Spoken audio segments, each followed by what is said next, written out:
Inflation is a driver of mortgage rates, and with rates in the fives, I'd say inflation is high.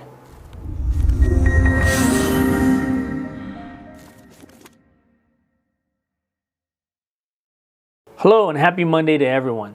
Thanks for listening. Now, I don't have to tell you guys that inflation is high. You're seeing it in every single thing you do. Gas, electric, food, even monthly internet subscriptions are going up. Netflix. The Fed's favorite measure of inflation, the Personal Consumption Expenditures Index, showed that the headline inflation rose by 0.9% in March, which is higher than estimates of 0.5%. As of now, we are at a 6.6% inflation rate year over year. This is a 40-year high, by the way. I think it's important to note that the Personal Consumption Expenditures Index is reporting inflation at about 2% lower than the Consumer Price Index, which last reported inflation at 8.5%. Why the discrepancy? This is because the Consumer Price Index, or CPI, takes shelter costs and out-of-pocket medical expenses more into consideration. Also, the first quarter employment cost index was released earlier last week. This measures wages, salaries, and benefit growth. The index says that wages, salaries, and benefit growth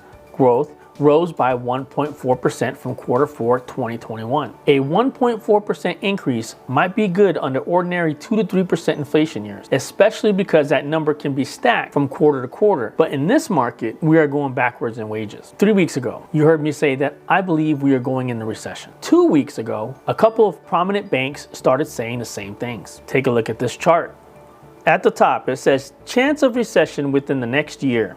So you got the 3 columns. You got the average quarterly rate, you got the historical chance of recession within 12 months, and you got the trigger date, when this actually happened. So if you go to the far left, you got the headline CPI, Consumer Price Index. So when Consumer Price Index inflation rate is above 5%, historical chance of recession within the next 12 months is a 45% chance. When did this happen, or when did this occur? At the end of quarter 2 in 2021, which means last year. Underneath that, you have the unemployment rate. When the average unemployment rate is below 4%, the historical chance of recession within the next 12 months is 42%. When did this happen? Just recently, the end of quarter 1 2022. Now here's the kicker. When you have the inflation rate, the CPI inflation rate above 5%, and you have unemployment below 4%, historical chance of recession within 12 months is 100%. And when did this happen simultaneously? Quarter 1 2022. It was just reported.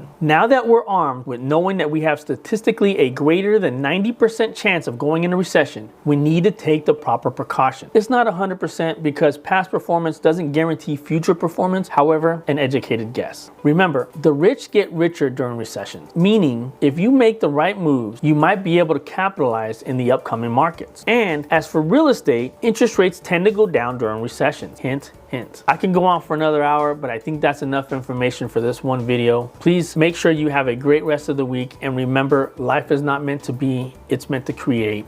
Too strong.